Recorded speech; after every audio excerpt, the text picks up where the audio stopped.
أعوذ بالله من الشيطان الرجيم بسم الله الرحمن الرحيم رب اشرح لي صدري ويسر لي أمري واحلل عقدة من لساني يفقهوا قولي. بسم الله. So, Assalamu alaikum everyone. Welcome to Islam and Atheism.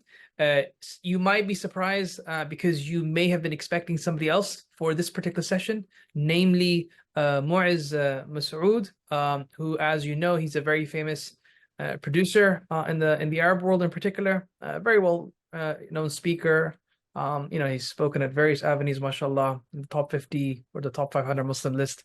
So unfortunately, just because of various issues that he's facing with regards to his family, he couldn't make it today. So he did want to send on his apologies. So it's a great sadness that we can't have him. But alhamdulillah, by the tawfiq of Allah, we agreed to have a session with myself and Subboor. One, because we're really good friends, and two, this is a topic that both of us have a lot to think about and say about. So we just wanted to have an informal conversation, and hopefully that can be informative to all of you here.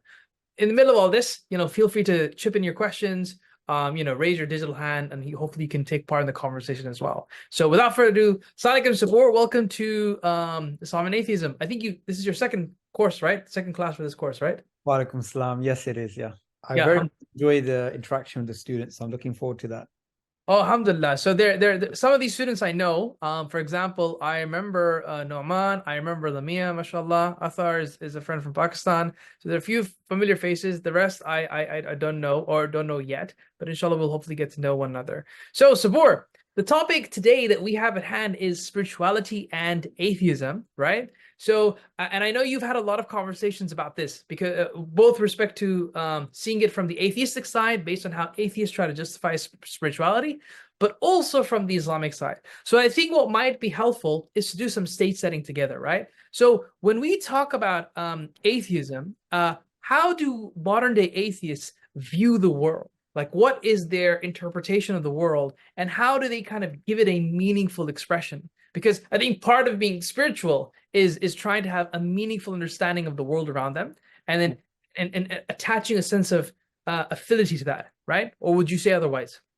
No, you're right. And just so that everyone understands how important this is for atheists to flourish, how important spirituality is, I wanted to highlight a really interesting statement which someone said, right? And I just want you to imagine, like, if you heard this statement, who do you imagine would say such a thing, right? So there is nothing irrational about seeking the states of mind that lie at the core of many religions. Compassion, awe, devotion, and feelings of oneness are surely amongst the most valuable experiences a person can have. So here, what's being conveyed is something you'd hear from a vicar, an imam, a rabbi, or a Buddhist, speaking about oneness and speaking about how these peak states are the most valuable experience you can essentially have. But this is not coming from a traditional religious person. This is something which Sam Harris said. And Sam Harris is one of the four horsemen, the younger of the four horsemen, but nonetheless still quite important in the new atheist movement. Yet, he didn't just make this statement and face a massive backlash from the atheist community. There were many who resonated with him. And one of the really funny things Asadullah Ali said when we were doing a live was that half of the new atheist movement was taken away by Jordan Peterson. And the reason why that was funny is because, Peterson's earlier sort of claim to fame was based upon not just the issues to do with gender identity. It was actually to do with his ideas of meaning, which were very biblical. And that's attracted a lot of people who just didn't believe in God. And now, when we look at their perspective, something that you started off with, what is their perspective? Most atheists are naturalists. So they believe that everything can be broken down to essentially the physical. So spirituality is something which wouldn't really fit in their worldview. Yet, what I found, and this is just my own experience, but later on, I saw that this was the experience of others as well, and now we have people like Sam Harris and others talking openly about it, is that atheists have never been shy to speak about spirituality. I remember I had a talk at a college some 12 years ago. It was a very long time ago. It was an A-level college, and the headmistress, I was speaking to her and I asked her, do you believe in God? And she said, no, but I'm spiritual. And she said it very proudly. And what's interesting is that atheists usually try and distance themselves from everything that religious people do to try and make their identity distinct. But spirituality is one thing they don't want to leave behind. That's something they still want to subscribe to. So I think the way that you started off, Shoaib, you spoke about why is it important for them? Why having that particular perspective, that the idea that there's meaning and value and purpose in the world. It's simply because you simply cannot function in this world without having some sort of meaning. Just go back to things even in that you read at a popular level, like Viktor Frankl's Man's Search for Meaning. He speaks about the religious Jewish people as compared to the irreligious or godless Jewish people who were in the concentration camps. And the ones who were religious, who gave meaning to their suffering, they could bear a lot of suffering compared to those who can't. And that you can extrapolate to the human experience. So I think a lot of atheists are yearning for spirituality, and they try and anchor it within their naturalistic framework. And in fact, Sam Harris is very adamant that we don't need God in order to be spiritual. And in fact, he finds the whole notion of needing some sort of theism in order to ground spirituality. He just finds that idea absurd. He thinks theists don't have a monopoly on spirituality, and atheists can live a meaningful spiritual life without traditional religious beliefs. So one of the other things that he says is everything of value that people get from religion can be had more honestly without presuming anything on insufficient evidence. The rest is self-deception set to music. So it's very interesting that he's basically saying everything that you can get from religion, you can get the same level of spirituality without religion. And one last thing which I found from him, which I found really bizarre, is obviously he's got his book Waking Up, a Guide to Spirituality Without Religion, and he's got some talks on this. But there's one thing I found which a lot of people don't know of, Shoaib. It's very interesting. He posted on his website a Quranic recitation. I believe it was 𝐂𝐿𝐿, right? And it's really powerful, and it shows the haram, and it shows Muslims who are emotional. And he has this description of what he's feeling when he listens to this recitation, which, in his words, bring up ecstasy in him. And then he goes on to say that because of this ecstatic state that has been evoked because of this type of recitation, then Muslims go on and they do suicide bombing, and then he used it for his his usual route of attacking religion. But that's I think a good way of introducing the topic of how important it is for people like Sam Harris and others as well. Yeah, so interesting enough, as you were speaking, the book that came to my mind was this book right here that I'm sharing, Sam Harris, Waking Up, a Guide to Spirituality Without Religion. And what's interesting is that before he even published this book, there's a scholar by the name of Alain de Botton. He's a French scholar, and he actually talks about, even though atheists, are very adamant, and they were particularly very aggressive shortly after the new atheist formation, 2006, 2007. On the online space, because remember, atheism isn't like a group of people that you can find concentrated prior to the internet, right? So because religious people are, you can say, that's the Jewish bloc, that's the Muslim bloc, that's but atheists were kind of scattered about, and so that's why there was this orchestrated effort to kind of put people together. And in that book, Alain de Botton, what he says is that he refers to this entire movement as Atheism 2.0, where atheists have started developing passages of rights. They welcome people, like they have celebration when people enter the fold of atheism. They enter the fold, they have their own marriage rituals, right? And it's that they have their church of atheism, for example. So it seems like atheism, the way it's sociologically folding out, is that it still wants to have this recognition or these practices of religion without the baggage of the constraints, or not the constraints, but the obligations of religion, which includes beliefs in the existence of a God. And I think what this goes to show is, all of this circles back to one thing for me. So it's that one verse where if you forget yourself, Allah will forget you. SubhanAllah. That's what it all circles back to, right? And I think these guys, they are just kind of replacing God with all these things. And it boils down to only two things, right? It's either them boiling down to their desires. They want to just follow their nafs, right? And there's another verse where your nafs becomes your God, right?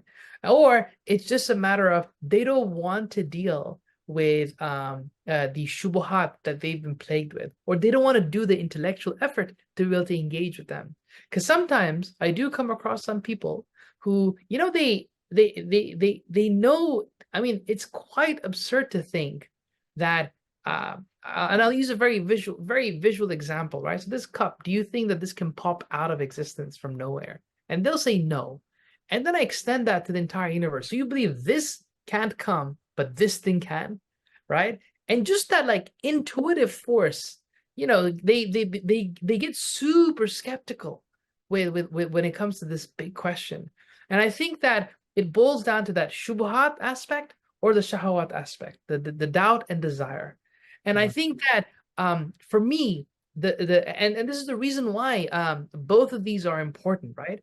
The intellectual stuff gets you grounded in solidifying that yes, there is a God and there is an existence in this reality. And it does get the nafs aspect, the tasawwuf aspect, helps you allow you to understand that you have a spiritual aspect as well that you need to work on. Just like you feed your stomach, right? That you to live, you need this spiritual components as well to have a more spiritually meaningful life. And I think what I see in this, in these sociological movements where Alain de Botton says that these people are trying to talk about practices and rights, this is them trying to replicate religion without any of that. So those were my observations, particularly when I started reading about atheism about 10, 15 years ago. I don't know, what do you think of that? That's very interesting. In fact, when you were speaking, one of the things that I was thinking of is John Gray, in his book, 7 Types of Atheism, gives the example of the atheist churches, which you just mentioned, that in the late part of the 19th century or the early part of the 20th century, when these communities were being set up, because they wanted the same Christian feeling of community and family, they created their churches. And one of the things that they did is that to try and bring around these cohesive values, they had these uniforms that you'd need to wear to go to church, the atheist church. And the only way to wear the uniform is that somebody else would have to actually help you put it on. You'd have buttons on the back. So it forced people to meet up even before they went to the church. So you can see that down to the T, they want all the benefits of religion. And I think you gave a very comprehensive understanding of their motivation. What is it that they are motivated by? And I think that's what's important here. I mean, one way I can think of, I'm just thinking of an example, that you may come across a Muslim who, for some reason, has been, I just noticed my camera was all over the place, a Muslim who was put into a lot of doubts. Like you said, doubts and desires, but this Muslim is going through a lot of doubts, but they want to remain upon Islam. And sometimes by the time they get evidence to remain upon Islam, there may be a lot of time that's passed between the time that they've sorted out their doubts and the doubts started. But what keeps them in Islam at that period in which they have a lot of doubts is that the metaphysical backdrop of Islam, which protects you from nihilism, protects you from all sorts of other existential crises, they use that to hold on to Islam until they get sufficient evidence, because they can't think, if I wasn't a Muslim, how would I live? What would be the meaning of life? How would I make sense of my mum that passed away last year? And all these types of things. And the same thing I believe the atheists are going through, Shoaib, that they don't, even though I believe, and I'm sure anybody who looks at it objectively, they believe that it's so hard to marry naturalism and spirituality. They just don't seem to go together. However, it's the scariest idea possible, that everything is absolutely meaningless, which is they want to run away from that. And that's why they would shoehorn spirituality within a naturalistic framework. So this is the reason why I find these new atheists completely superficial. The only atheist who was brave enough to face the consequences of atheism was Friedrich Nietzsche. He was the only one who understood the complete entailment of atheism. It meant a complete loss of the moral framework, complete loss of meaning, absolute nihilism at the very end root of it. And that is a life that is very, very hard to digest, incredibly hard to digest. And so that's why I personally believe that all these, even 𝐶𝐿𝐿, he makes it very clear that this new strand of atheism, it's the poorest lot in comparison to the history of atheism. It's the poorest lot. Absolutely pathetic if you compare them to Schopenhauer and Nietzsche, right? And I think that Nietzsche serves as a lesson for particularly for the case of this study, but also for new atheists as well, because Nietzsche was, I felt that he was intellectually very honest with himself, that if you absorb atheism, fundamentally there is no meaning at the bottom end. There is no meaning at the bottom end. And that's why he came up with this idea of the 𝐒𝐻𝐵, these supermen, that these supermen have to face this abyss in front of them, where there's nothing at the end of the barrel, zero, zilch.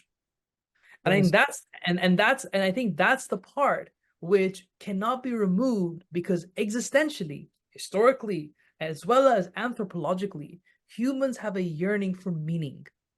Humans have always had a yearning for meaning, right? And so Jean-Paul Sartre, right? He's a famous existentialist, French philosopher, right? So Muslims believe that our purpose precedes our existence. I'll repeat that, right? Our purpose comes before our existence, right? Ar-Rahman, علم القرآن, خلق الإنسان. So Rahman, right? Ar-Rahman, علم القرآن, خلق الإنسان. Allah told us, He told us our purpose before He even created us, right? It's to study the Quran, right? Or basically ingest those principles, those deeply seated principles. And one of the lessons you take away from that is your purpose precedes your existence. What did Jean-Paul Sartre say in his philosophy? He says, existence precedes your purpose. Your purpose is whatever you make of it. He switched the boat. He completely switched the boat, right? Really, and I think, so this is something that I think that I find in these postmodern thinkers, is that one, you have very sophisticated thinkers like Nietzsche who were brutally honest, and they put these new atheists to shame. And then Jean-Paul Sartre, and I think Jean-Paul Sartre is the one who I feel was the person who took shahawat to its ultimate desire, that you construct your own meaning. You exist. That's the starting point. Your meaning is open to whatever you want it to be. You want to live a life where you have no entailments, no obligations to society, go for it. You want to live a life of rock and roll and drugs, go for it. You want to live a life of sex and pure sex, nothing else, go for it. That's the kind of entailment. And what's surprising is, right, this is where the science kicks in really well.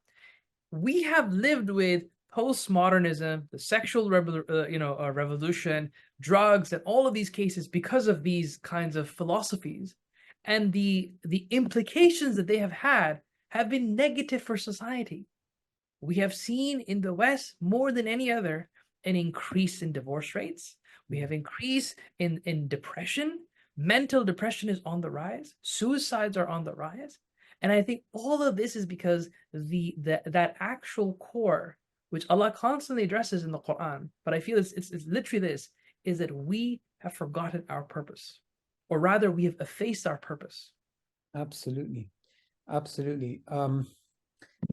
It seems unlinked, but I think there is a link to be made. I recently met with Nick Griffin, who is the former leader of the BNP. I'm not sure if you're aware of this figure. So, you know, far right. Basically, you can imagine the head of is essentially all of the racist sort of nonsense that you saw over decades in the UK. And I just had a very frank chat with him about the West and where the West was headed, and he's also been very vocal on Twitter. So he's been attacking Muslims in Islam for dog's years.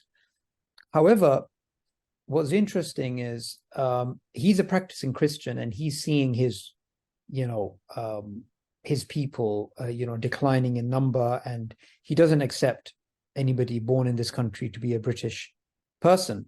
He gives the example of India and says, you know, the British were there for 5 generations and then they left. They're not Indian.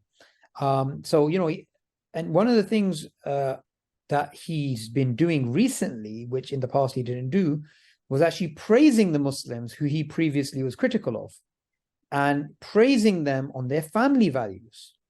And he's been critical of the godless society that he did not grow up in. He's 60 something. So previously, you know, he saw Britain as a religious country. And as it's become irreligious, he's seen those social ills you're talking about.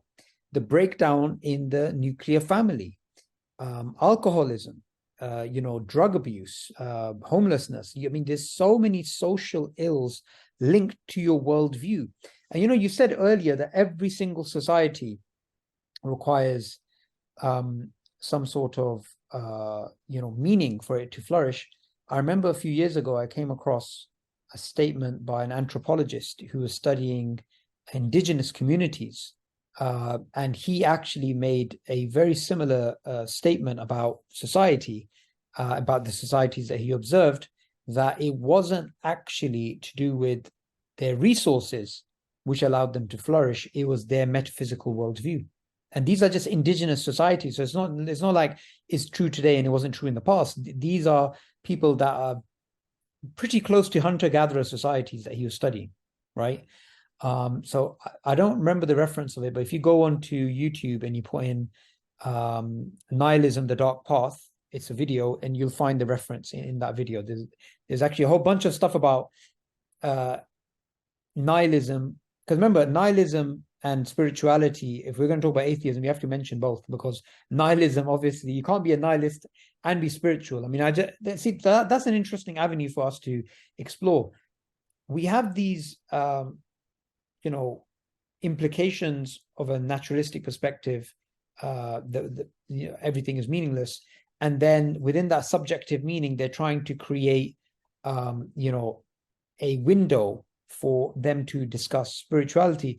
What do you think of this? Do you think this is a purely fruitless endeavor, or do you think somehow they can try and have some room for spirituality within a naturalistic framework? So to be honest, I mean, I've tried really hard to appreciate how people like Sam Harris can say that it's just, it's a cognitive state that you're in, right? That's all it is. It's when you have certain excited states in your brain and you have a buzz. That's what spirituality really is, right? But then I remember seeing one of your videos, Subboor, and you stated it really powerfully. I follow your videos, by the way, in case you didn't know. I do listen to your videos. So this was a lecture that you did in Lums in Pakistan, right? I think it was, no. It was not in Lums. It was somewhere in Rawalpindi, I think. Anyways, it was a red background, and you said something to the effect of, right? Equality, justice, love, mercy. On naturalistic, none of these exist. It's just atoms. And that was a very powerful statement. I was like, whoa. I mean, that hit me very hard. Because you summarized it so well. It was done really, really well. And the same thing goes here, right? If we are just atoms, everything here is just a facade. Yeah. Everything is just a facade, right? So I don't think that there is a sense where at the very core of things, it is a huge form of delusion. It Mm, really is a huge form of delusion. And yeah. because I mean, so as I get older, I'm 35. Maybe I have another 35 years left. I see death in front of me all the time. The people that I knew, some of my school friends have died. Some of my family members have died. It's not long before I'm going to hit the grave. So of course you naturally think about death, the akhirah all the time, right? And sometimes I get scared. I don't want to die, right? I don't want to die. It's just a hope I have, right? That's why I always try to do whatever I can to kind of please Allah as best as I can. But coming to the point at hand, right? When we think of spirituality on completely naturalistic terms, it is pure self-delusion to Yeah. think that if you are just atoms, I mean, think about it. If you are just mindless, blind, deaf, dumb atoms, everything means nothing. There's You, no point in you having family, you know, apart from deluding yourself. yeah. I really like the way you put that, and it reminded me of something Yuval Noah Harari, the author of famous history books, *Sapiens* and others. He said this thing. It just stuck in my mind when I read it. He said that when you think of irrational religious beliefs, you think of Christians and Muslims and Jews, but he says feminism and human rights and all this stuff, he says, is all collective fiction, because he's an atheist, he's a naturalist. So he's like, he's written this book for an atheist audience, right? And he's basically saying, don't think you're high and mighty and you're intellectual. You're just as deluded as those theists, because you believe in human rights, you believe in feminism, you believe in these value-based systems. You are just in this collective fiction. And for him, money is as much of a collective fiction as feminism or human rights is. Right? It's just, we've all agreed upon something, but it has no basis whatsoever. So I really like the way you put it there. And I think, when you speak about, you're speaking about death and these types of things, something came to mind which really got me thinking. There's a friend of mine who used to be a hardcore naturalist. Like, there's those people who are kind of like, meh, a bit, they're atheists, but they're not naturalists, right? He was a pure naturalist. And then later on, many years later, he became a theist and then became a Muslim. He gave an example which really shocked me, and it reminded me, I thought of the example when you were speaking about death.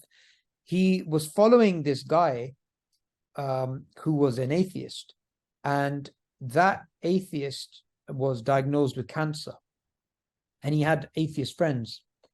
And when he got cancer, he went to his friends and he informed them, and he expected them to comfort him and all these things. And what he basically realized is they ditched him, not because they don't care about him, but his cancer was a reminder to them of their mortality, perhaps, and they just didn't know how to deal with it. And then that guy, he said that he hadn't been to the church in like 20, 30 years or whatever it was. And he went back to the same church that he used to go for before, after his cancer diagnosis, and he's welcome with open arms, because he's just looking for meaning now. Like, okay, he's got this terminal illness, he's going to die. And his network of friends, even if they want to help him, they simply can't, because they don't have the epistemic tools to even help him understand or know what to do with his life. Everything is, maybe he's set off alarm bells in them by his diagnosis. So, when you're speaking about death, I think it's important for people to understand that it is so difficult for these new atheists and naturalists to reconcile living a meaningful life while knowing, in the words of Robert Greene, when he, in his book, Laws of Human Nature, he has a section on a bullet to the side. A bullet to the side meaning is related to a story that he tells about when you basically know you're going to die, right? When you know you're going to die and you have this time period in between having a bullet on the side and dying, right? That gap. And we can see this in Christopher Hitchens, right? I think Christopher Hitchens, what happened to him in front of the entire atheist movement, I think psychologically woke them up. And straight after his death, we see the rise of Peterson. I don't see these things as unconnected. And I do think, I mean, I want your thoughts on this. Do you think what Asadullah Ali said about Jordan Peterson swooping up half of the new atheist movement, do you think that was a overstatement? Or do you think actually people like Peterson, because of their works on maps of meaning and his general ideas about living a meaningful life, do you think that did attract a lot of atheists? Yeah, so I think just for the people who don't know, so Christopher Hitchens was one of the four horsemen, right? The big four. He died in 2011 from cancer, right? His last book is Nothing. It's called Nothing. So I do recommend you read that if you're interested in spirituality from an atheistic angle. But coming to your point, Subboor, I mean, this is the first time I've seen those 2 points connected.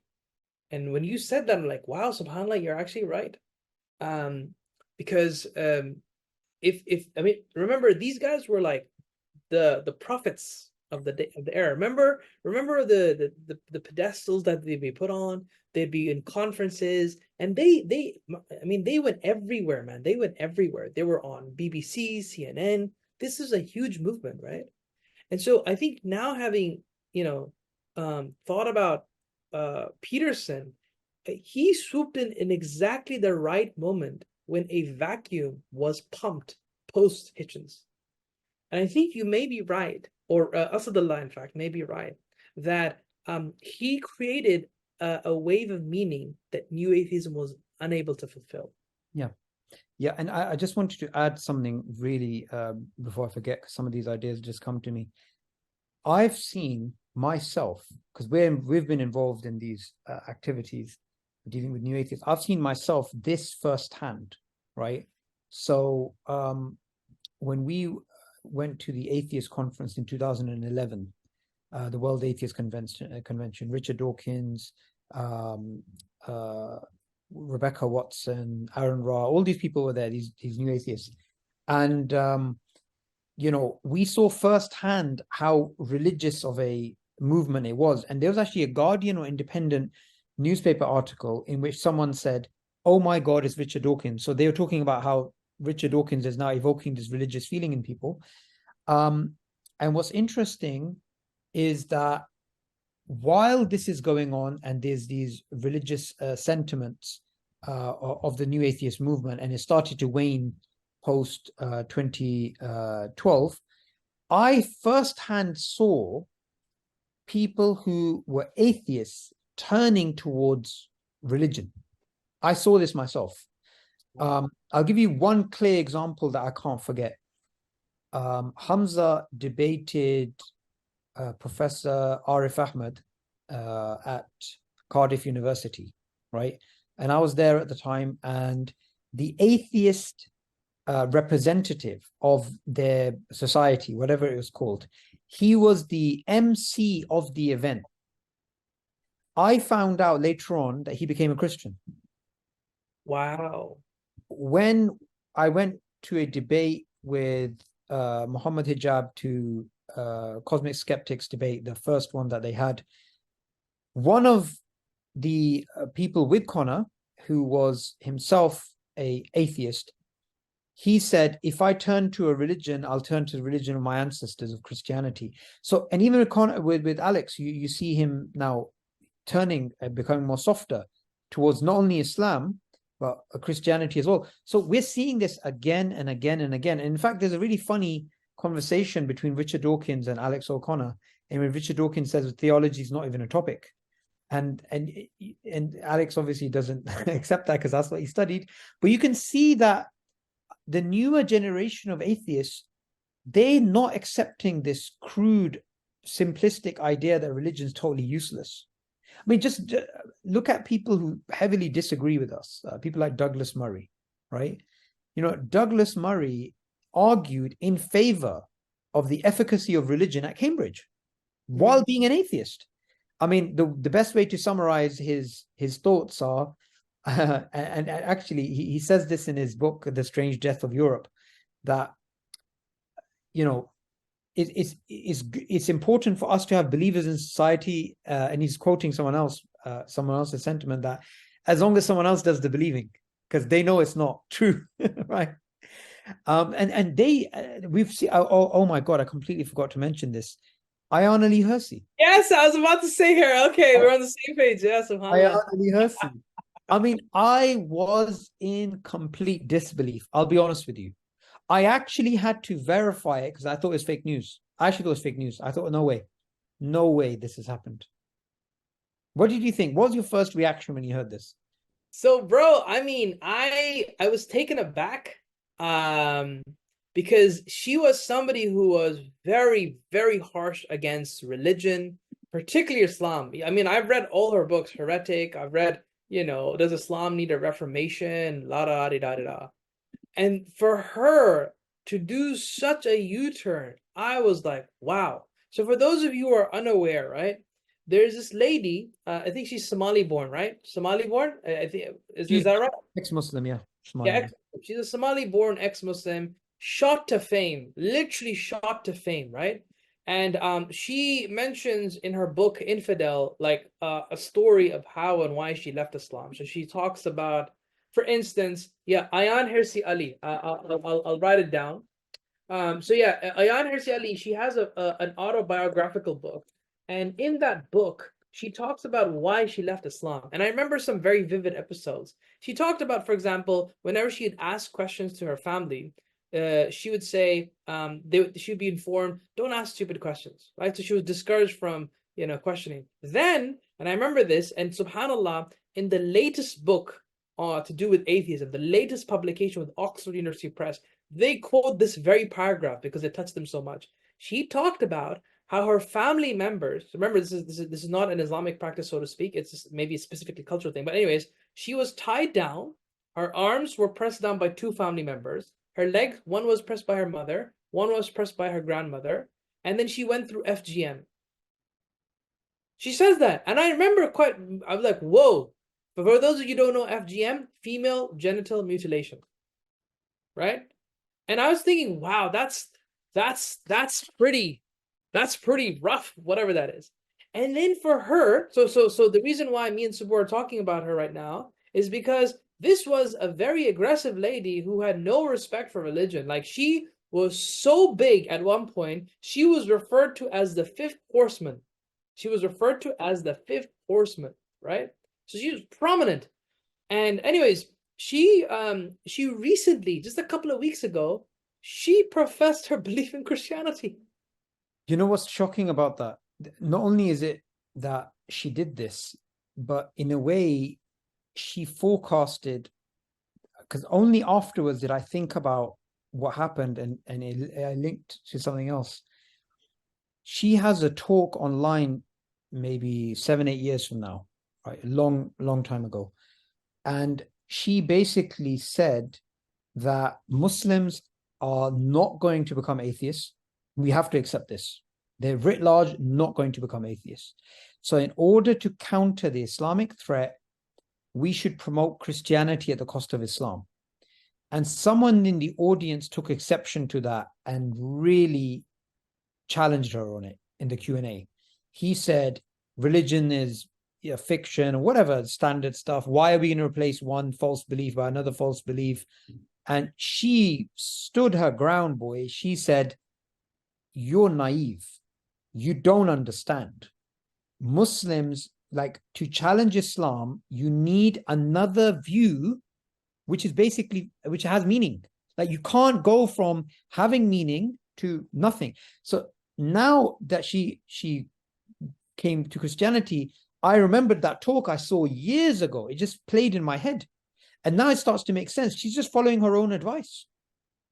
Yeah, I do agree with some of the comments coming in, though, that I mean, some people said it's to do with the political element. That may be true.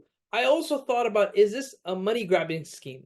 Like, is she just now taking opportunities here because the new atheism cow isn't carrying out any cash, right? So potentially she might be using this new post-Peterson era to kind of, grab some new attention, maybe grab some new political fame, cultural fame. I'm not really sure, but there is this, that element as well. But but on the face of it, it definitely came as a shock to many, many people. I think no one anticipated. So remember, like I said, this is not somebody who's like junior. We're talking about that somebody who was one point called the fifth horseman, the fifth horseman. And so that was definitely a game-changing thing. Sorry, go ahead, Subboor. I cut you off. Yeah, so I was gonna add something. I'm just plugging in my laptop. I strongly believe it's not to do with money. And in fact, she's going to lose a lot of friends like this. So I'll explain my perspective. She had made herself into a brand. And remember, she's not piggybacking off atheism alone. She's piggybacking off feminism. So she's talking about a lot of issues to do with women. She was invited to a lot of podcasts. In fact, she achieved something which, to my knowledge, no atheist, a new atheist representative did, which is she got to speak at a government level in places like Chile, where she spoke about the challenge of dawah and speaking about how you guys in the government should stop dawah in these types of countries. And that was not too long ago. She actually wrote this. It's funny because we have, as IERA, one of our core campaigns going back 13 years was called The Challenge of Dawah. And her book, or it's a paper she wrote, it's also called The Challenge of Dawah, right? So I do not see any like, if it was financial benefit, it doesn't make any sense, because she had a career. She was still going strong. She's still being invited. She's still going strong. She didn't become obscure. This type of move is risky because her main bread and butter audience doesn't support her conversion. You could see this with because remember, Richard Dawkins is still way more famous than her. And he wrote her an open letter. I'm not sure if you saw, about her conversion. There's popular atheist YouTubers who have reacted to her in a negative way. So she's got a lot to lose. So I do not think it's to do with money. I do not think it's to do with relevance. I think it's purely because she wants to find meaning, probably because even though she had a terrible experience in Islam, she still had a meaningful life. And remember something, in one of her videos, she speaks about how she was, and this is most likely after the FGM, right? Because she talks about when she was in college or she was a teenager, she was very much supportive of and believed in the Muslim Brotherhood. That was a very powerful thing for her. So that means clearly she must have had some feelings towards religion and these spiritual types of feelings. And the atheism seems to have maybe come in much later when she came to Europe, right? Right. So, yeah. MashaAllah, MashaAllah. So we've talked about the philosophy, we've talked about meaning. The last thing I wanted to touch upon, and this is before we'll open up for Q&A, inshallah, is the role of beauty in nature, bro. So I think that is also a very important component to spirituality, right? So if you look at some of our great scholars, like Imam Ghazali, rahimahullah, for example, right? He talks about how he reflects on very basic things, right? Look at the child and its affinity to its mother. Look at just how bees make honey, right? Look how bees just develop their hexagonal structures, their beehive, right? Look at the rotation of night and day. Look at the creation. Look at, and basically just inferring beauty in nature, right? And how that leads to a very meaningful life. only on the basis of that there must be a source to this beauty. There must be a source to this beauty, right? And there's this one beautiful verse, and this verse is actually, for me personally, is connected with Lamia. Why? Because she was trying to refer to this verse, and I switched off in that lesson at one point, and then I realized what she was referring to. So this is this verse right here in Surah Fussilat, right? So this is a very, very famous verse, right? سَنُرِيهِمْ آيَاتِنَا فِي الْآفَاقِ, right? So it's a very, very, very famous verse. So we have shown them, we will show them our signs, right? آيَاتِنَا فِي الْآفَاقِ, so in the universe, right? وَفِي أَنفُسِهِمْ, in themselves, right? And this is very, very important. So you're talking about all dimensions, from you all the way to the starry skies, right? And this for me is, I think, another key component of spirituality, because many of our great scholars use this as an impetus to be thankful, to be grateful, to be respectful to the one who created all of this. Now, what's very interesting, and I'll hand it over to you. I remember Sheikh al-Qadi, he mentioned a very important statement, and it's been with me since, right? He says that, look at how people live today. All of us live in an urban structure, right? So we live in an apartment, we live in a... Sorry, I'm switching off because it's very late in my time. Sorry, we live in apartments or we live in villas, right? So, yeah. And as a result of that, we're always enclosed in four walls, right?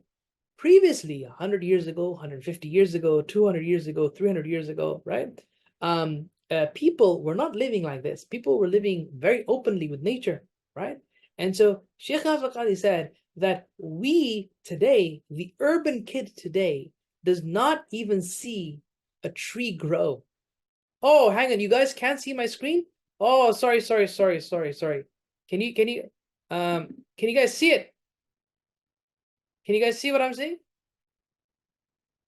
Right? So this is the verse that I was talking about. سَنُرِيهِمْ آيَاتِنَا فِي الْآفَاقِ وَفِي أَنفُسِهِمْ. This is the one that I was referring to, right? This is a very famous verse. So this yeah, Sheikh al-Qadi said the urban kid today does not even see a plant grow, Subboor. Right? It doesn't even see a plant grow. Yeah. We are so disconnected from nature, right? And Sheikh al-Qadi believes, or rather he mentions something to the effect of, that induces atheism, that disconnect from nature, you know?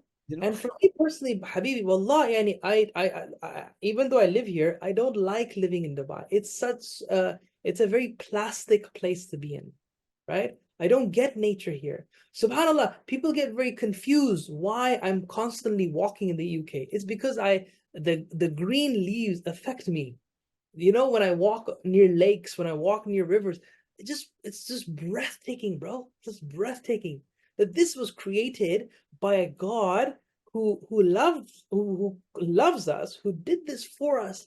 And I think subhanallah, right? You just feel nothing but shukr, just feeling gratefulness. So I'll leave it there. I just wanted to share this last point with you. Yeah. Allahu Akbar. You know, when you were speaking, I was actually thinking about a quotation from Richard Dawkins' book, River Out of Eden. It's a really powerful description of the human improbable experience about we open our eyes in a world, and I just couldn't find the quote, but I remember like it was so beautifully worded. I mean, that's one gift he has. He's very good at writing. And the other thing which came to mind, and this is why I was smiling when you were talking with what about nature and how it evokes religiosity. In Speaker's Corner, we get to meet all types of people. And now, Shoaib, we've got to a level where if anybody's talking about Christianity, you know they're Christian. And everybody else, you can pretty much bet your bottom dollar that they are going to be agnostic or an atheist. Like, that's the level of society in London now. I remember there was this man on this ladder, and he was standing up and speaking, and he was speaking about feminism and bashing feminism, and a lot of atheists bash feminism as well. And I just went up to him and started speaking. So while I was speaking to him, he was speaking about certain things that we agree on. Anyway, afterwards, I said to him, "Do you believe in God?" And he said something very interesting, and it stuck with me. He said, "I'm a gardener." I see creation. I do believe in God. That was it. And he was really like, he wasn't just some random person. Like he was educated. He was educated, he was articulate. Yet when it came to him, like his belief in God, and he was, remember, this is in the context of him orating the problems with feminism and all this other sophisticated arguments that he's coming up with. And he actually had a lot of knowledge of, a lot of topics. But when it came to his belief in God, it was simply to do with him seeing nature. That was it. That was it. It was literally nothing else. I also believe that we have to sometimes let the beauty of nature not be numerically discounted through argumentation or quantification of some sort. Because this sometimes happens. Well, how can you show that? I mean, forget all of that. Sometimes it's about evoking something so deep inside that you don't need to even make it into an argument. It's just there. There's actually, if you go onto YouTube and you watch BBC Question Time, right?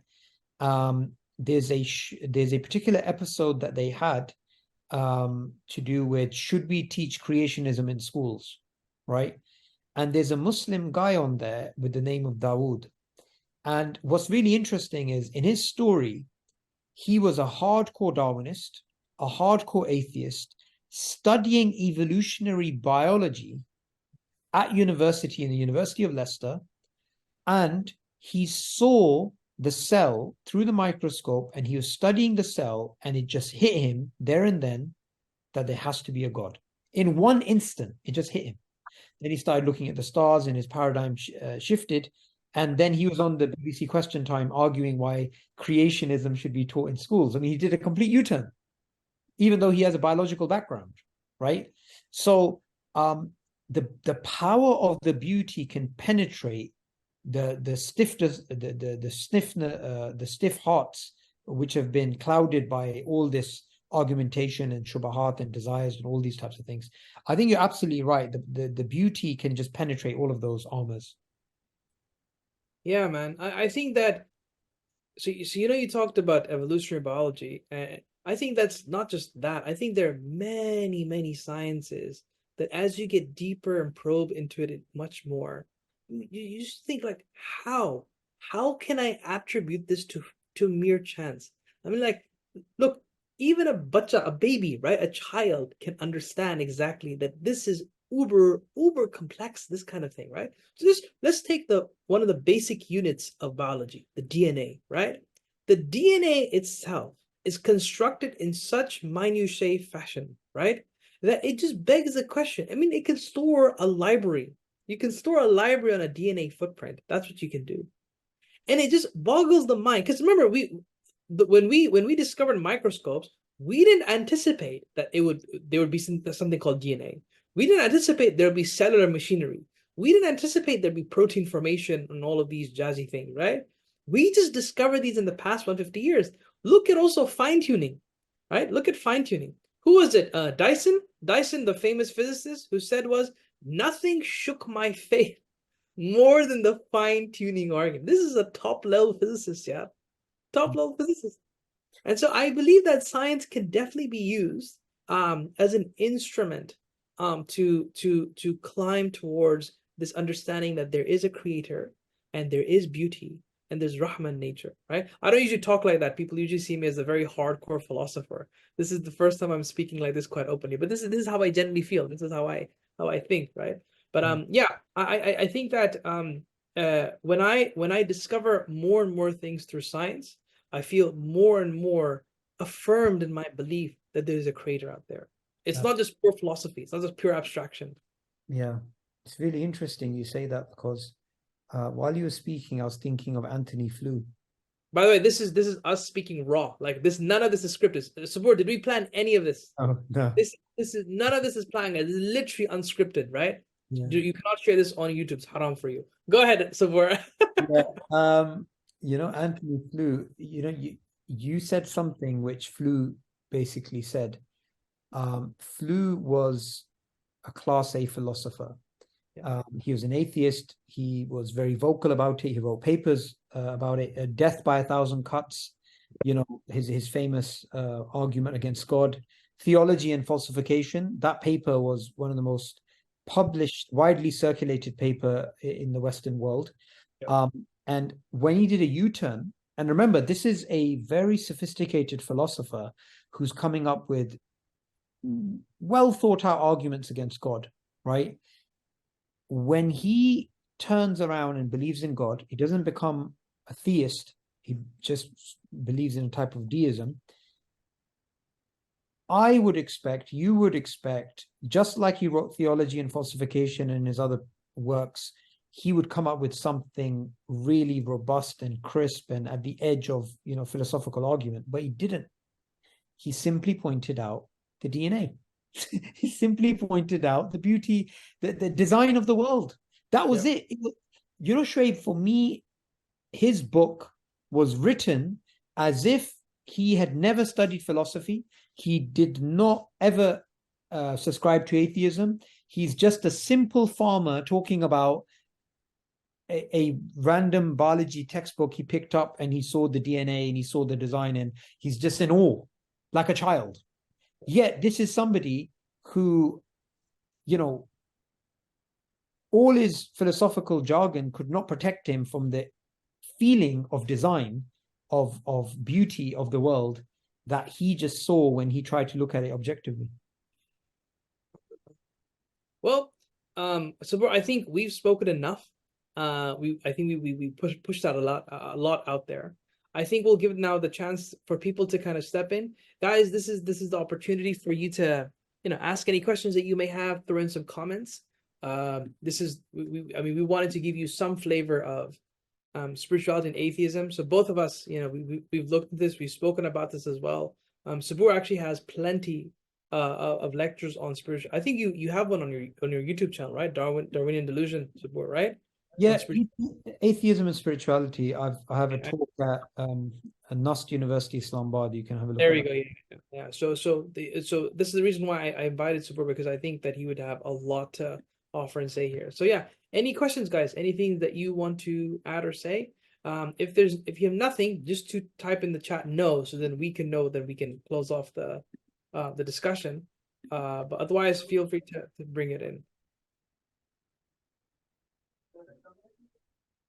Subboor, while we have people type, I see people typing in stuff. While we have people typing in stuff, are there any recent upcoming videos that you're going to be doing in Darwin Delusion, or recent one that you've done related to the topic of spirituality and atheism?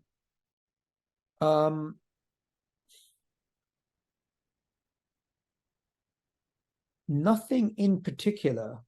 But one thing I do want to do is on the channel bring in people who disagree with us, and just have a word with them and see where we can converge, because I would love to have a equivalent conversation to the conversation you had with Steve McRae, where you guys converged on things that usually you will not find an atheist and a theist converging on. I would love to have an equivalent discussion with an atheist with a strong philosophical background, where we converge on atheist spirituality, where we agree the absurdity of it. Because I think I have someone for you. Okay. I think I have somebody in mind. Yeah, he's a philosopher. He's actually written books on ID as well. Very, very, very interesting guy. I quote him a lot in my works as well. He has this brilliant article called Prolegomena to the Metaphysics of Physics. It's very, very good. I'll send it to you. But he'd be a great person to I think get on your channel. Sure. Right. So we have a question here. So one is to do with my series. I'll put that in the end. But Taha is asking, what is new atheism exactly, and how is it different from usual atheism? Taha, didn't we study this at the beginning of the course? Astaghfirullah al-Azim. So didn't we study this at the beginning of this course? Okay, so we'll go ahead, answer this question, yeah. Yeah, I mean, there's different ways you can answer it. I would say new atheism was a social movement post 9/11 in reaction to the last remnants of religion that seemed to still have power in the world, and it wanted to jettison a new enlightenment, a new secular perspective on the world. You know, it's like not waiting 9 months for a delivery, just trying to rip open and get the baby out after 2 weeks, right? They just wanted to speed things up, and everybody, saw that the hurry that they were in. So it wasn't just social; it was also political. Remember this, Shoaib? It was also political. The Reason Rally. Do you remember the Reason Rally? Right? See, the Reason Rally for me was one of the greatest evidences that it was a political movement, and the Reason Rally, 4 years after the first one, which was very successful, with the numbers dwindled significantly, as you probably know, was again one of the signs of the decline of the empire. So new atheism has been galvanized by the likes of the Four Horsemen: Dawkins, Hitchens, Dennett, and Harris, and its primary target, I would say, was Islam. That was their primary target. Christopher Hitchens, one of the new atheists, he famously said, the ones fighting Islam are us and the American army.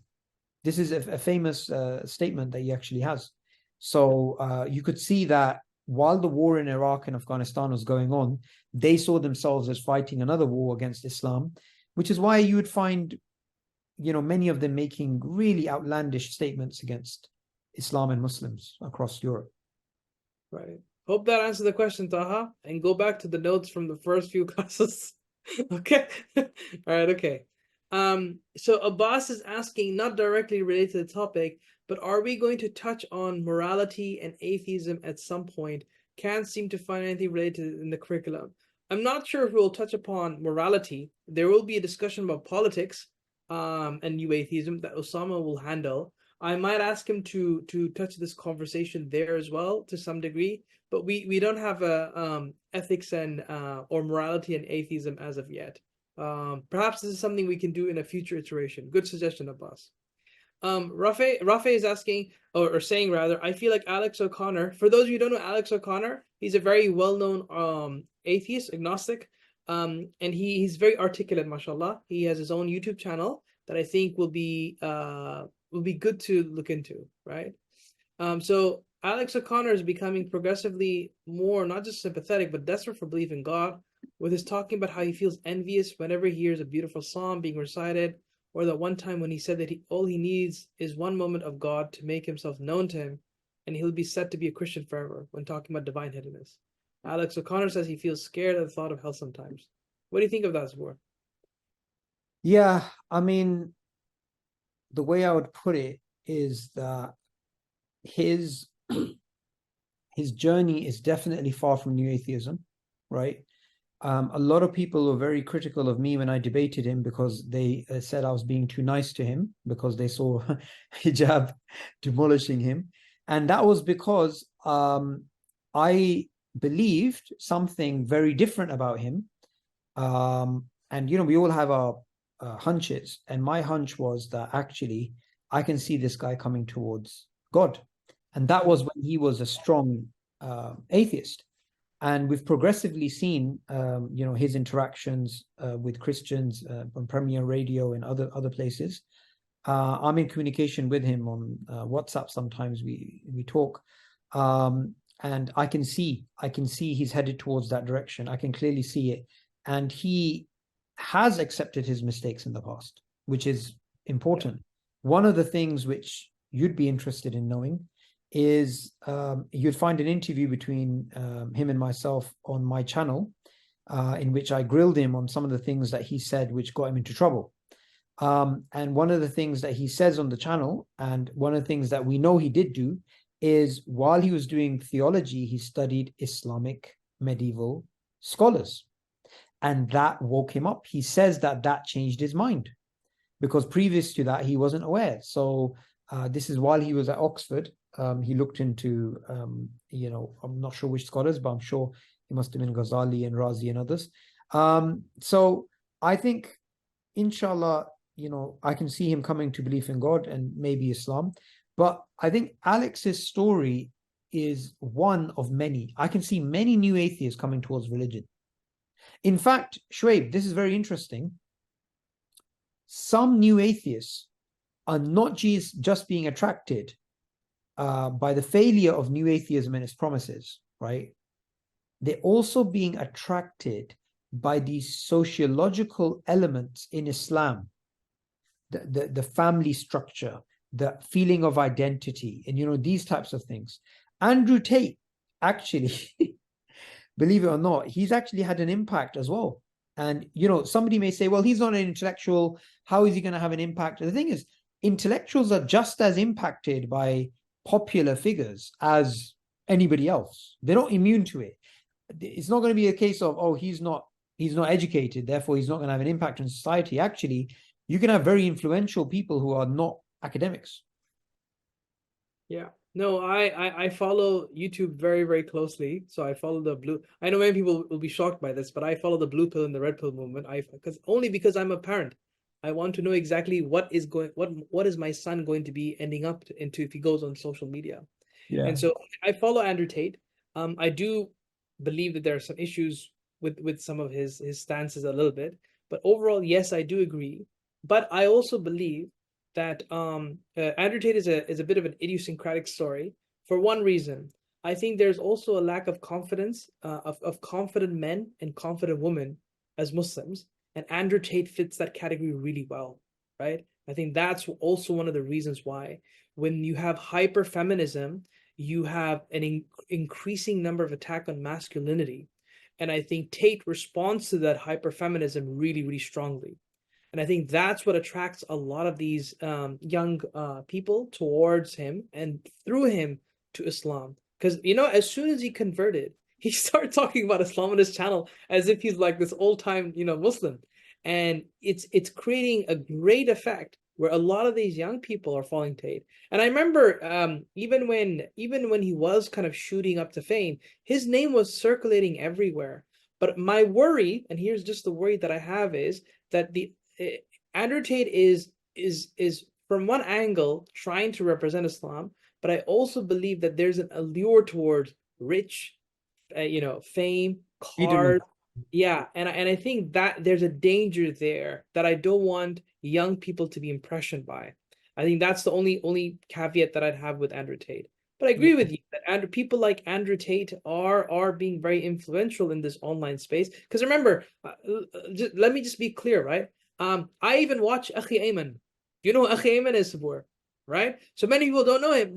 Many people would be shocked that why am I following someone like 𝐒𝐴𝐻, right? I follow 𝐒𝐴𝐻 because he reaches out to people I can never reach to. MashaAllah, he is so good with this new, like he is Dawah Man 2.0, but without the problems at the moment, right? That's how I see 𝐒𝐴𝐻, MashaAllah. He's so good.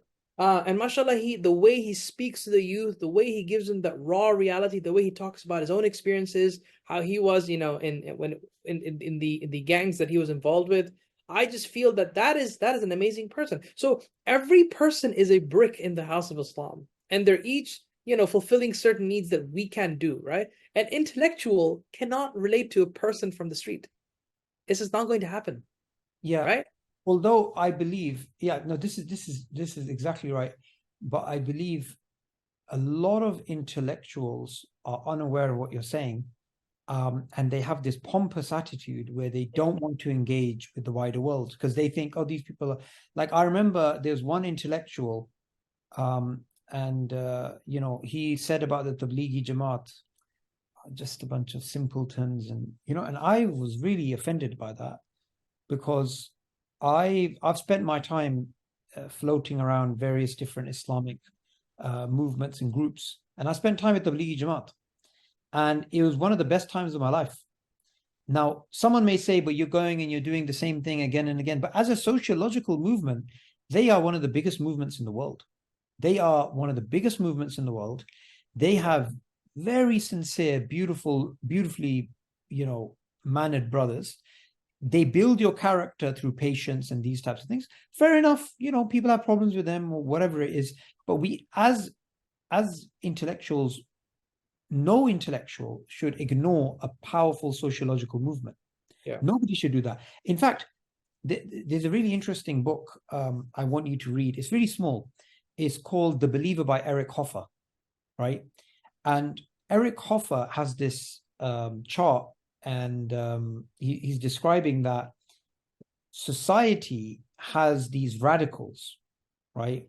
And these radicals, they're like 5% on the left or 5% on the right, like say communism and capitalism or whatever, right? Something. And he says society writ large doesn't actually have a worldview, is not left or right. And it's these radicals that stand up and shout, and they galvanize the majority towards them, whoever's shouting the loudest. So the battle of civilization, of society, of an empire is based upon the minority vocal people fighting out each other until one minority wins and wins over the group. And this is who these people are. I mean, I'm not saying anything about 𝐒𝐽𝐻 or Andrew Tate or anybody else, but these popular figures, they represent a perspective, and they can easily I mean, just think about 10 years ago. I would never think somebody could be that anti-feminist, right? And become famous. Now, obviously, I don't agree with, clearly there's things that he says we cannot agree with. I mean, they just sound, and this is obviously before he became Muslim, but still anti-women almost, right? Yeah. But still, Shoaib, I would not believe somebody could be so famous 10 years ago, holding such radical views. And you can imagine 10 years from now, you may find, I mean, I wouldn't be surprised if there is a radical right-wing Christian sociological movement in Europe. Now, you may think, no, Europe's left Christianity, it's over. I'm seeing it. I am seeing that movement in Latin America. I'm seeing that movement in America. I'm seeing, by the way, Shoaib, London, if you want to go to a religious gathering, there's only two places you're going to find lots of people in congregation. One is the Friday prayer and Muslims, and the second is evangelical born-again Christians. Their churches are packed. They're opening up mega churches, and they are so loud and vocal, and they're youthful, right? There's a lot of young people. I can easily see a movement like that just sweeping Europe. So you have to keep in mind that, you know, you can't keep your finger off the pulse when it comes to these things, because things can change very quickly. Yeah, I 100% I agree with you there. I had one point, and I think my brain is so tired that I forgot what that point was. But it was to do with this online stuff. It'll come to me, inshallah. It'll come to me. I'll just mention another question here. We have a question by Muhammad Muzammil. Why was Buddhism or Hinduism not the targets of new atheists, despite having a significant majority in some places? I actually have I'm really keen on answering this question. The new atheist movement was targeting what it called political religion, right? So Islam is a political religion. Christianity is a political religion. The likes of these new atheists, they are happy for us to do soup kitchens. They are happy for us to pray in our homes. They're happy for us to keep religion within our doors. They just don't want the religion in the schools. They don't want intelligent design being taught at schools. They don't want senators who believe in creationism or believe in God and to take an oath on the Bible or the Quran. So that's the real issue. They have no problem with you. In fact, they would love a religion which is so passive, which is so meek and submissive, which is there. In fact, this is in their favor, a religion which is trying to teach you morality without theism, right? So this is why I believe the new atheists have been critical of Islam and Christianity and Judaism, but they haven't been critical of the likes of Buddhism. Yeah, I hope that answered the question, Muhammad. So I remembered what the point was, right? So Asadullah, for those of you who don't know who Asadullah is, he's a very famous, I mean, he's mashallah like Subboor, right? In the da'wah scene, very big guy. And he recently switched off from da'wah, right? For various reasons, and I respect his reasons. But his last statement, and I saw his last video, which he uploaded, and in there he made a prediction. And I think that prediction might come true. I don't know how much you might agree with this, Subboor. And it's to do with spirituality. It is connected to all of this, because I think that it all boils down to meaning and implementation of that meaning. He said that we are going to see an increase in hypermasculinity, chauvinistic versions of Islam, and it's going to put a lot of our sisters off, such that we will see an increase of Muslim women leaving Islam. I don't know, and that's why I remember this. You know, when you pointed to Andrew Tate, right? That's where this is where I remembered his point from, and I personally do think there's some truth to that. Wallahu a'lam what the future holds. Wallahu a'lam what the future holds. But I do see that that can be a very strong reality. And by the way, just to be clear, right? Asadullah stated this. He has a daughter. He has a daughter, right? So he's more hyper aware of the challenges women are going to face as a parent of a daughter. I don't have a daughter. I wish I had a daughter, right? So I'm not saying that his prediction is going to be true, but I do see a possibility of it being true. I don't know what you guys think about that, guys. I'm talking to the people in the class. Oh, this is such a profound point. I actually said this to someone recently. We challenge feminism on its foundational falsehoods. You know, this the idea that gender is a social construct and patriarchy is a social construct, and you know, toxic masculinity, all this stuff. However, let's kick aside all these theoretical discussions. Sometimes think of it as a occupying force versus a resistance force. Sometimes a resistance force can do actions which are immoral, but their overall concerns are legitimate. Okay? However, the occupying force will focus on their immoral acts while not acknowledging the legitimate oppression that's been done. Mm-hmm. So this is one of the things that I said when I was taking my sister somewhere a few days ago, and in the car I said, why have I never heard imams speak about forced marriages? I've been to khutbahs all my life. Why do they not talk about this topic? Because this is very common. It's very common. Because there's old men in their congregation that they probably know of that give money to the masjid that have forced their daughters to marry. There is physical abuse happening in certain families. So when feminists stand up, especially in Muslim countries, and they are talking about equality and they're talking about these things, and then they are smuggling in atheism and liberalism and these other ideas which are un-Islamic, under the guise of, we are fighting for your equal pay. We're fighting so you're not abused at home. We're fighting so that you're not forcibly married. We're fighting so you don't go through FGM. The way to fight them is not by saying, let's theoretically refute feminism, is by actually dealing with those social ills Islamically so that there is no legitimate concern. Because this is something my wife said to me once, and it really stuck with me. She basically said, you won't have a feminist if there's real men in the family. If there's men who take care of a woman, men who protect a woman, men who provide, men who protect, men who take care of her rights and keep her happy. Like, you can't have feminism flourishing out of that society. It's because of those legitimate concerns that you get. And it's true. I've seen this. Like in the UK, we don't have imams talking about interest being haram. You do not get that. I have not heard that, because people in the congregation have houses on interest. Likewise, these types of social ills, if imams are not going to speak about them, du'at are not going to speak about them, then why would women not go towards these feminist ideas? Why wouldn't they? And that would be our fault. So I think Asadullah is definitely onto something. Yeah. I remember when he said that, I was just kind of blown away, and I got scared. Because usually when he makes a prediction, he was right about scientism, and I think he might be right about this. The sisters in the group, do you agree to that? So Lamia said yes, she agrees. And then Zainab said the problem is that there are men in Muslim community who think that women are less in value. That's also true. I've come across that as well. Here's the biggest evidence of it, right? So I go with my missus, we need to go central London, we need to go here, we need to go there.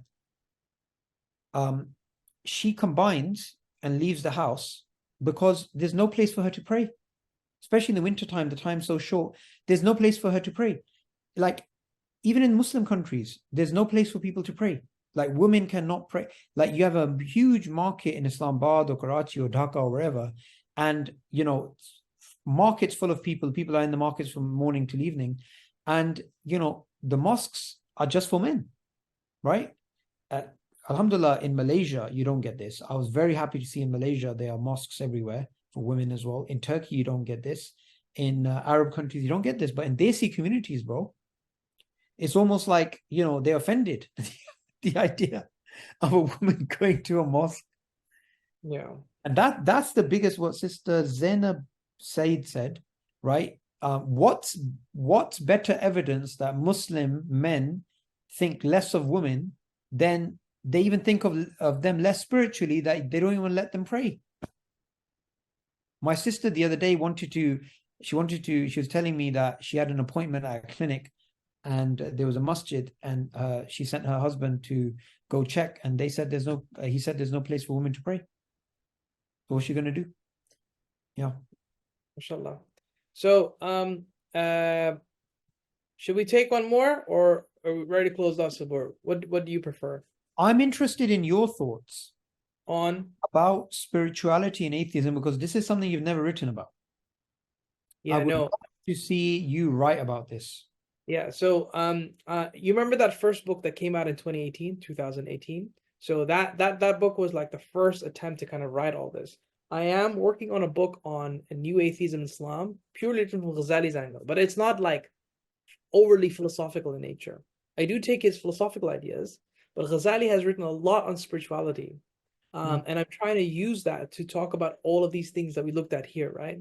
How do we understand meaning? How do we understand beauty? How do we understand practice of those things? So there's a quote by Mufti Muhammad Shafi. He's the author of Ma'arif al-Quran. The famous tafsir from Pakistan? Do you know about it, Subboor? Yeah. So this one line, I think, addresses everything that we have discussed with regards to men and women. Do you get? And not just men and women, everything, right? He said, if everyone fulfilled their duties, no one would complain about their rights. I mean, just think about how powerful that statement is, right? If everyone fulfilled their duties, no one would complain about their rights. If men fulfilled their duties, we wouldn't have complaints of women. Yeah. If men fulfilled their duties, men wouldn't complain about women, right? And I think there's a really important message there to understand what the rights are. And I think that we'll leave it there, inshallah, as a segue to hopefully encouraging all the people here to further your studies, to know more about the message of Allah and the Deen of Islam. And hopefully that this conversation, for whatever it was worth, we hope that me and Subboor, we both hope that this was helpful for you. So to kind of put all things into perspective, what we wanted to do was just to provide, two different vantage points. And you can see me and Subboor we're very chilled about this topic. And we just wanted you to have some insights in this area. And to answer your question, Subboor, inshallah, there will be a book coming out soon on this. I just need to now start getting stable again. This is literally, all of this here was under boxes, and I just have had to kind of, I have 8,000 books to box, ship, and unpack books is a nightmare. So I'm not gonna do this again. I have one more move to make, and khalas, I'm not going to move again. But yeah, that's my response to you for now. Inshallah, there'll be a project coming out this in the future. All right. Jazakallah khair. All right, guys. Barakallahu feekum. I hope you enjoyed this session. Subboor, it was a pleasure to have you on board here again. We hope to have you again on in the future. Guys, if you enjoyed this, please do make dua for us, pray for us, and we'll do the same for you. And inshallah, may Allah give us rahmah. May Allah give us all the success that we need to become better Muslims in this life and the akhirah. Ameen. ربنا آتنا في الدنيا حسنة وفي الآخرة حسنة وقنا عذاب النار. آمين. السلام عليكم everyone. Salam. Allah Hafiz.